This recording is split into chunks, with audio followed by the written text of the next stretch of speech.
Marathon runners in Winnipeg are gearing up for a potentially risky race with temperatures expected to be a dozen degrees higher than normal. I am not happy about that. It's going to be a slow day.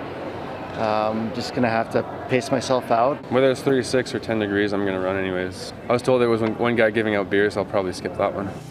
There's already been plenty of wild weather this spring, flooding in Calgary, a deadly storm in Ontario and Quebec.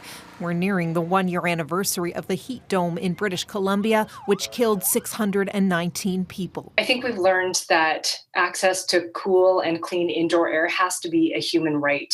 We know that people who didn't have air conditioning, those who were elderly, had chronic diseases, isolated, were those who suffered the highest mortality. Extreme weather is a global problem. This week, the U.S. has seen devastating fires, floods, tornadoes. Friday was the hottest day of the year in the United Kingdom. It's mad the way things are going. We need to take precautions about the climate change sooner than later. France saw 40 degrees Thursday with temperatures not expected to peak until Saturday. We have iced water, so we froze the water overnight and then that'll keep us going today, but we want to rest because we're walking up the Eiffel Tower.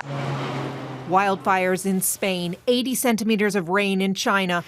Flash flooding killed 16 people in India. We used to think this thing occurred in Bangladesh and Botswana and Bolivia. Well, it's occurring in Burlington and Brandon and Burnaby. With summer just around the corner, Dave Phillips says we should brace for a hotter than normal season at home. And while he doesn't think it will be as dangerously record-breaking as last year, we shouldn't forget. Dress rehearsal of what we're going to see more years in the future. It may be another 10 or 15 years before we see a scorcher of an episode that we saw last year.